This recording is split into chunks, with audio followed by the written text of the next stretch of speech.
Hello दोस्तों, स्वागत हमारे एसके भाई कोचिंग सेंटर यूट्यूब चैनल पर। बहुत अच्छा मैथ का क्वेश्चन दिया, जैसे दिया आपका बाबू, ठीक है ना। 650 मीटर लंबे पुल के छोर पर सिग्नल को पूरा करने में एक ट्रेन को 27 सेकंड लगते हैं। अगर उस ट्रेन को उस पुल को पार करने में 92 सेकंड का समय लगता है तो उस ट्रेन की लंबाई मीटर में क्या होगी। हमें क्या ज्ञात करना, ट्रेन की लंबाई ज्ञात करना। ठीक है, पुल की लंबाई दिया, ठीक है, पुल की जो बाबू दूरी आपको दिया गया है ना। अब क्या करेंगे भैया, मान लेंगे हम ट्रेन की लंबाई x मान लेंगे। ट्रेन की लंबाई क्या मान लेंगे हम, x मीटर मान लेंगे। ठीक है ना, यही निकालना है x का, यानी इस पुल मसे में निकालना है। ठीक है ना, ये ट्रेन की लंबाई यानी दूरी निकालना है। ठीक है, तो क्या करेंगे भैया, ध्यान देंगे, यानी लिखेंगे हम, यानी ये दूरी x माने ट्रेन की, उसकी समय कितना दिया भैया आपका, यानी 27 सेकेंड बराबर। अब 650 में से क्या करेंगे हम, यानी 650 में बाबू क्या करेंगे हम, यानी जो दूरी लिया है ट्रेन की उसको हम इसमें जोड़ देंगे बटा, यानी फिर कितना सेकंड लग रहा है, यानी 92 सेकंड। अब ये क्या करेंगे, हम एक्स का मान इस पे रख के यानी सोल्व कर लेंगे। ठीक है ना, यानी बराबर में रख के। अब इसका इसमें क्या करेंगे, पहले 92 एक्स से गुणा करेंगे, कितना आएगा 92 एक्स। अब इसका इसमें 3 गुणा करेंगे तो आए कितना, यानी लिखेंगे इसको भैया, यानी लिखेंगे 650 गुणे 27 प्लस, या इसको इसमें गुणा करेंगे कितना होगा 27 एक्स। ठीक है ना। अब देखो 92 चर संख्या में, ठीक है ना, और 27 चर संख्या में प्लस इधर है क्या होगा, माइनस हो जाएगा। ठीक है, इसको लिखेंगे 92 एक्स माइनस 27 एक्स बराबर। अब इसको लिखेंगे 650 गुणे 27। इसको गुणा डायरेक्ट नहीं करेंगे, इस तरह अगर रखेंगे तो आपका सरल रहेगा। ठीक है ना, लगाने में। अब घटाएं 92 से 27 घटाएं कितना आएगा, 12 में से 7 गया आपका, यानी 5, इधर बचा 8, मतलब 6 के भैया कितना आएगा, यानी 65 एक्स बराबर, यानी 650 गुणे 200, यानी गुणे कितना होगा, यानी 27 गुणे 200 नहीं 27 गुणे 27 होगा, काट लेंगे भैया, यानी 65 से 65 एक कम 65 दाम है, यानी 650 और x बराबर, यानी अब गुणा करेंगे भैया 27 तो आगे x का मान कितना आएगा, यानी 10 से मल्टीप्लाई करेंगे 27 में कितना 270 मीटर, यानी ट्रेन की लंबाई कितनी निकलेगी 270 मीटर। इस तरह अगर आप रख के लगाएंगे तो आपको आंसर जरूर आएगा बाबू। ठीक है ना, यानी इसका कितना है ट्रेन की लंबाई, यानी 270 मीटर। यही क्या इसका आंसर है।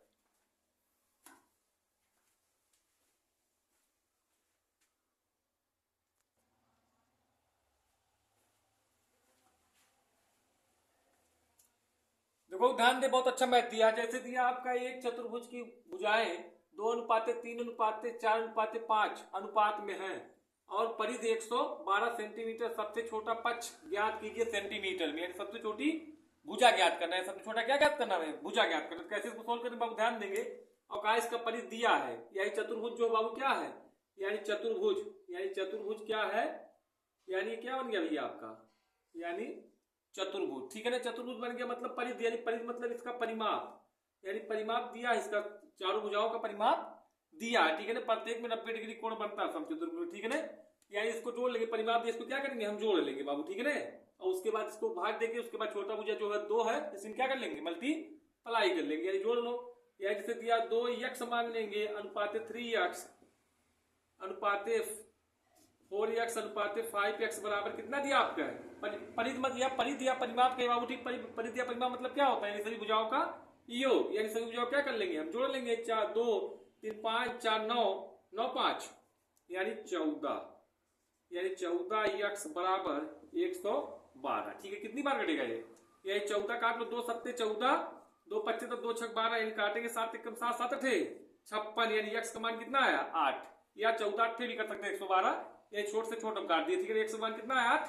अब इसका छोटा भुजा पूछे, छोटा भुजा कौन है, यही 2 इसी मल्टीप्लाई कर लेंगे 8 दूना 16, यानी छोटी भुजा का मान कितना निकलेगा, यानी 16 सेंटीमीटर ही क्या आपका आंसर है। ठीक है ना, इस तरह लगाएंगे आप तो आपका आ जाएगा।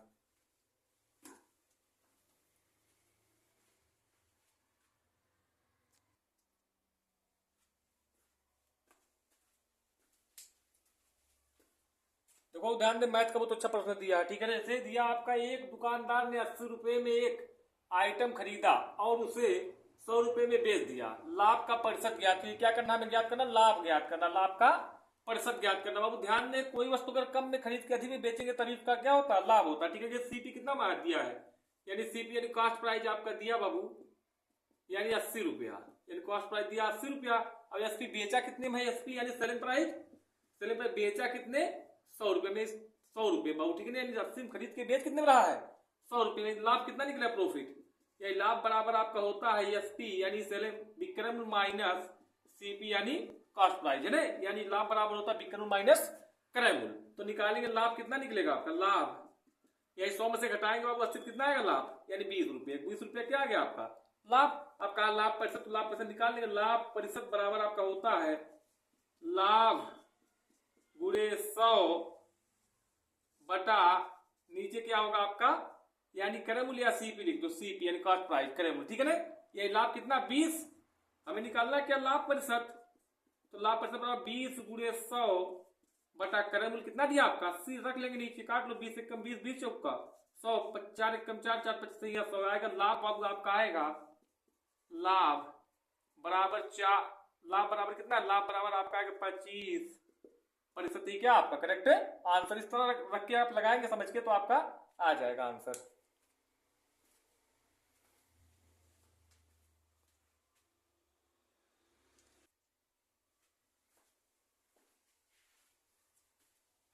देखो ध्यान दे, एवरेज का क्वेश्चन दिया, बहुत अच्छा प्रश्न दिया, जैसे दिया बाबू 5 संख्याओं का औसत 27 है, यदि उनमें से एक संख्या निकाल दी जाए तो औसत में 2 की कमी आ जाती है, तो निकाली गई संख्या क्या, तो औसत बराबर क्या होता है, औसत बराबर आपका होता है भैया, यानी औसत, औसत बराबर होता है पदों, पदों या संख्या कह सकते हैं, ठीक है, पदों का योग बटा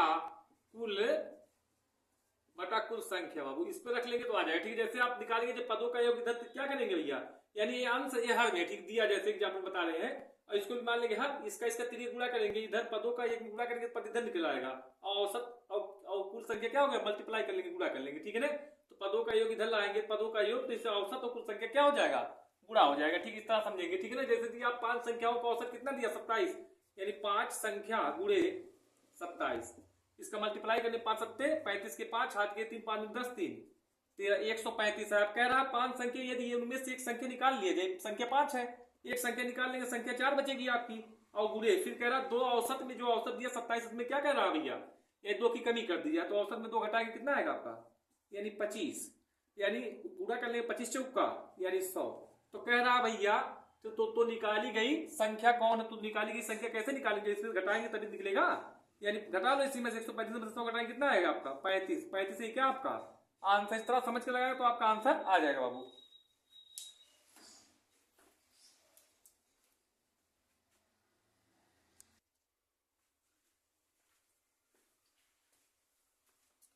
देखो ध्यान दे, अनुपात का क्वेश्चन दिया, बहुत अच्छा प्रश्न दिया, जैसे दिया आपका, ठीक है, किसी निश्चित राशि को के 2 हिस्सों का अनुपात 6:5 है, यदि पहला भाग 96 रुपया, तो कुल राशि ज्ञात कीजिए रुपए में, क्या ज्ञात करना है, कुल राशि ज्ञात करना, 2 राशि दिया, ठीक है ना, ये राशि के 2 हिस्से दिए, एक मान लेंगे हम, यानी फर्स्ट भाग हिस्सा, एक मान लेंगे सेकंड हिस्सा, ठीक है ना। अब दिया अनुपात कितना दिया है, यानी 6x 6x लिखे, 6x अनुपात 5x बराबर, बराबर क्या करेंगे भैया, यानी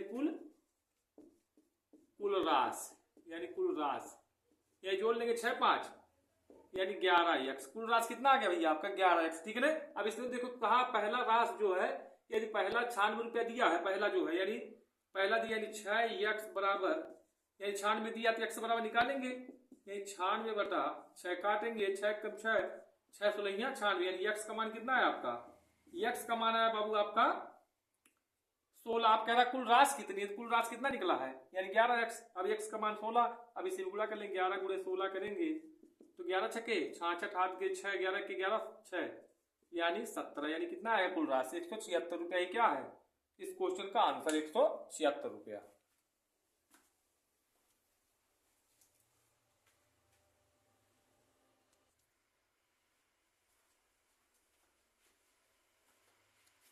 देखो ध्यान देंगे, ठीक है, लाभ हानि का क्वेश्चन दिया, बहुत अच्छा प्रश्न दिया, जैसे दिया है एक वस्तु को 189 रुपये में बेचने पर 10% की हानि होती है, उस वस्तु का क्रय मूल्य ज्ञात कीजिए, ठीक है ना, रुपये में ज्ञात करना क्रय मूल्य, ठीक है, तो क्रय मूल्य बराबर आपका क्या होता है, यानी सीपी, यानी क्रय मूल्य ज्ञात करना लास्ट में, ठीक है ना, यानी सीपी यानी कॉस्ट प्राइस बराबर आपका होता है एसपी, ठीक है ना, एसपी हमेशा यानी क्रय मूल्य बराबर विक्रय मूल्य, यानी एसपी, यानी एसपी यानी विक्रय मूल्य के साथ हमेशा 100 रहता है, ठीक है ना, बटा 100 प्लस माइनस लाभ या हानि, यही फार्मूला होता है, सिंपल फार्मूला, इस पे रख लेंगे तो आपका आ जाएगा, ठीक है ना। यानी सीपी भाव निकालना में सीपी यानी कॉस्ट प्राइस निकालना है, एसपी यानी विक्रय मूल्य कितना दिया 189 विक्रय मूल्य के साथ 100 बटा 100 में से हानि दिया तो घटा लेंगे, यानी 100 में से हानि बाबू दिया 100 में से क्या करेंगे हम घटा लेंगे, घटाएंगे कितना आएगा 100 में से आप 10 घटाएंगे तो 90, काट लो 1 0 से 1 0 आपका कैंसिल, 9 1 कम 9, 9 दूनी 18, 9 1 कम 9, 21 का गुणा करेंगे 10 में कितना आएगा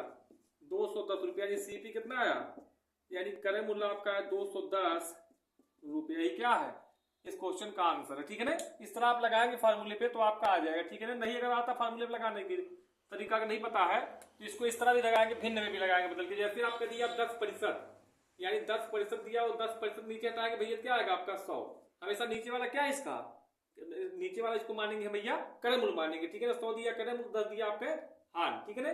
तो हानि बराबर क्या होता है आपका, हानि बराबर होता है यानी सीपी यानी कॉस्ट प्राइस माइनस एसपी यानी सेलिंग प्राइस, ठीक है ना। तो इसमें से घटाएंगे भैया, इसको इस रेशियो में बनाएंगे यानी एसपी यानी सीपी और बनाएंगे एसपी, ठीक है ना। अब इसको बहुत काटेंगे, 1 0 से 0 कैंसिल, अब देखो क्रय मूल्य कितना आपका यानी 10 है और हानि कितना बचा 1, ठीक है ना। यहाँ निकालेंगे 1 बटा 10, हानि कितना आया 1 और क्रय मूल्य कितना आपका 10, तो क्रय मूल्य मान लेंगे 1 और फिर बाबू, ठीक है ना, यानी हानि बराबर क्या होता है क्रय मूल्य माइनस विक्रय मूल्य, तो 10 में से घटाएंगे विक्रय मूल्य कितना आया 9। अब आपका विक्रय मूल्य दिया 189 यानी विक्रय मूल्य 9 बराबर 189 दिया, तो 1 बराबर निकालेंगे 189 बटा 9, काटेंगे 9 1 कम 9, 9 दूनी 18, 9 1 कम 9, यानी 1 बराबर कितना निकला 21, पूछा सीपी यानी क्रय मूल्य कितना होगा, तो 21 से क्या करेंगे 10 में मल्टीप्लाई, 21 गुणे 10 करेंगे कितना आएगा ये 210 रुपये, यानी सीपी कितना है क्रय मूल्य तो 210 रुपये। इस तरह का लगाना चाहते इस तरह, नहीं तो आप फार्मूले पर रख लेंगे तो आपका आ जाएगा।